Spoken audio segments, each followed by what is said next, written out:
दो बहनें थीं, एक का नाम था सुखिया और दूसरी का नाम था दुखिया। दोनों का भाग्य उनके नाम जैसा ही था। दुखिया गरीब थी और बहुत दुखी रहती थी। सुखिया अमीर थी और हमेशा सुखी रहती थी। दोनों एक ही गांव में रहती थीं। दुखिया सुखिया के घर में काम करती थी, साफ सफाई करती थी, खाना बनाती थी और जो खाना बच जाता था वह खाना सुखिया दुखिया को दे देती थी। इसी तरह दुखिया का घर चलता था। समय बीतता गया। दोनों के बच्चे भी थे। सुखिया को दो पुत्र थे और दुखिया को भी दो पुत्र थे।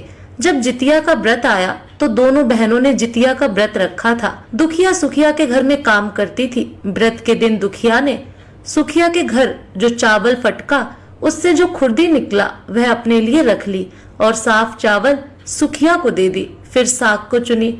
बढ़िया वाला साग सुखिया के लिए रख दी और जो डंठल था वह अपने लिए रखी।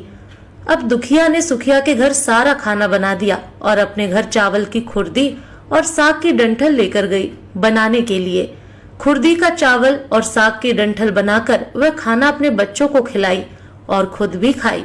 उसके बाद दुखिया सोने चली गई। आधी रात में एक बूढ़ी औरत उसके घर पर आकर दरवाजा खटखटाती है तो दुखिया पूछती है, कौन है? तब बुढ़िया बोलती है, बेटा हम हैं।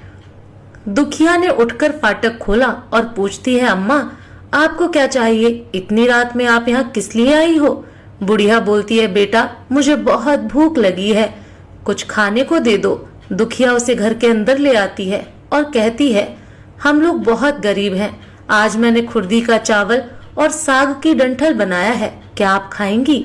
तो बुढ़िया कहती है, हाँ क्यों नहीं खाएंगे, हमें बहुत भूख लगी है, हम वही खाएंगे। दुखिया अंदर जाकर खुर्दी का चावल और साग की डंठल लाती है और बुढ़िया को दे देती है खाने के लिए। बुढ़िया खाना खाने के बाद कहती है कि मुझे अच्छे से कुछ दिखाई नहीं देता, इतनी रात के अंधेरे में मैं अपने घर कैसे जाऊंगी? तो दुखिया कहती है, कोई बात नहीं, आप यहीं पर सो जाइए, सुबह अपने घर चले जाना। तो बूढ़ी औरत दुखिया के घर में ही सो जाती है। फिर थोड़ी देर बाद उठकर बुढ़िया बोलती है, बेटा मुझे दीर्घ शंका लगी है, कहाँ करूं?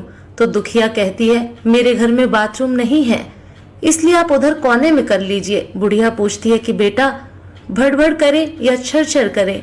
दुखिया नींद में थी तो वह कहती है, माता जी भड़बड़ कर दो, मैं सुबह साफ कर दूंगी। फिर थोड़ी देर बाद बुढ़िया पूछती है कि बेटा मैं अपने हाथ कहाँ साफ करूं? तो दुखिया कहती है, आप मेरे सिर में अपने हाथ को साफ कर लीजिए। जब सुबह होती है तो दुखिया को यह सब सपने के जैसा लगता है कि सोते समय मुझे कोई सपना आया होगा। वह ज्यादा कुछ नहीं सोचती और नदी में नहाने के लिए चली जाती है। जब वह नदी में नहाती है और अपने बाल धोती है तो उसके बालों से होते हुए जो पानी बहता है वह सोने का पानी होता है। आसपास की सभी महिलाएं यह देखकर चकित हो जाती हैं और कहती हैं कि तुम्हारे बालों से तो सोने का पानी गिर रहा है, क्या बात है? फिर उसे रात की सारी बात याद आती है। वह दौड़कर अपने घर की ओर भागती है, यह सोचकर कि उसका घर दीर्घ शंका से गंदा हुआ होगा, पहले उसको साफ करना होगा। जब वह अपने घर में जाती है तो देखती है कि घर के हर कोने में ढेर सारा सोना बिखरा पड़ा होता है। यह सब देखकर दुखिया बहुत खुश हो जाती है और सोचती है कि जीतमान बाबा की कृपा है, यह सब जो माता का रूप धारण करके मेरे घर आए और मुझे इतना आशीर्वाद दिए। अब दुखिया अमीर हो जाती है और सुखिया के घर जाकर काम करना बंद कर देती है। दुखिया जब अपना व्रत पूरा करती है तो अपने पुत्र से कहती है कि जाओ मौसी के घर से तराजू लेकर आओ, यह नापने के लिए कि यह सोना कितना है। बच्चा बहुत खुशी से सुखिया मौसी के घर जाता है और तराजू मांगता है। तो सुखिया पूछती है कि तराजू पर क्या नापना है? तो बच्चा बोलता है, मेरे घर में बहुत ढेर सारा सोना है, उसी को मम्मी नापेगी। सुखिया कहती है, खाने के लिए तुम्हारे पास कुछ भी नहीं है और सोना नापोगे, मुझसे झूठ कहते हो? तो बच्चा कहता है, नहीं मैं झूठ नहीं बोल रहा हूँ। सुखिया सोचती है जब तराजू मांगा है तो कुछ ना कुछ तो जरूर नापना होगा, इसलिए वह तराजू के पीछे गोंद लगा देती है ताकि जो भी नपेगा वह थोड़ा सा इसमें चिपक जाएगा। दुखिया जब तराजू पर सोना नापती है तो कुछ सोने का टुकड़ा उस गोंद में चिपक जाता है। जब बच्चा तराजू लौटाने आता है तो सुखिया उसको उलट पुलट कर देखती है तो उसे तराजू में सोना लगा हुआ मिलता है। सुखिया सोचती है उसके घर में जरूर कहीं से सोना आया होगा, इसलिए वह कई दिन से काम पर भी नहीं आ रही है। सुखिया उसके घर जाकर देखती है कि आखिर यह सोना कहाँ से आया। जब सुखिया दुखिया के पास जाकर पूछती है कि तुम्हारे पास इतना सोना कहाँ से आया कि तुम तराजू मंगाई नापने के लिए, तो दुखिया उस रात की सारी कहानी अपनी बहन सुखिया को बताती है। दुखिया का मन एकदम सच्चा था, इसलिए वह सब कुछ बता दी। लेकिन सुखिया के मन में लालच आने लगा कि दुखिया के पास हमसे भी ज्यादा धन आ गया।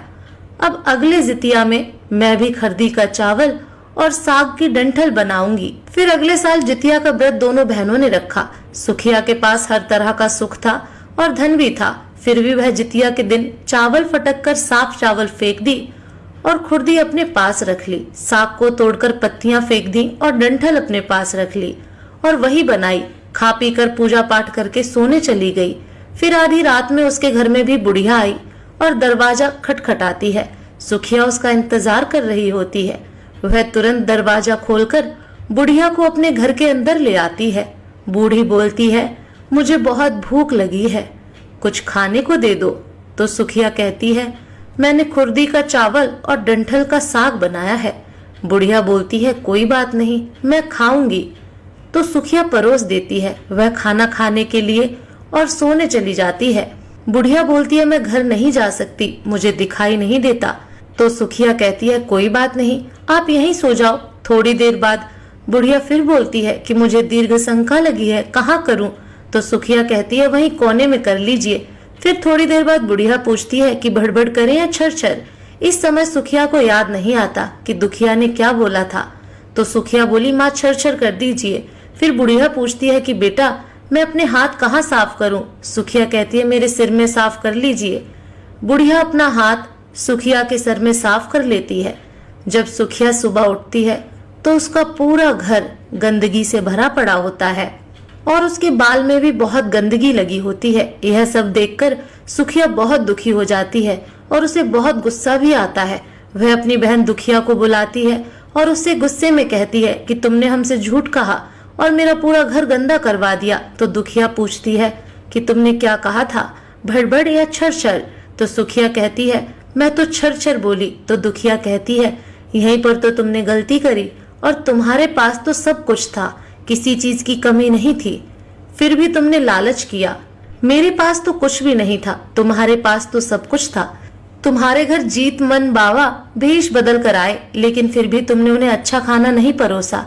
मेरे पास तो कुछ भी नहीं था, इसलिए मैंने उन्हें खुरदी का चावल और डंठल का साग परोसा था। तुमने अपने घर आए भगवान का अपमान किया। सब कुछ रहते हुए भी तुमने साग और भात खिलाया। तुम्हारे पास सब कुछ होते हुए भी तुम्हें लालच नहीं करना चाहिए था, इसीलिए तुम्हारे साथ बुरा हुआ। दोस्तों, आपको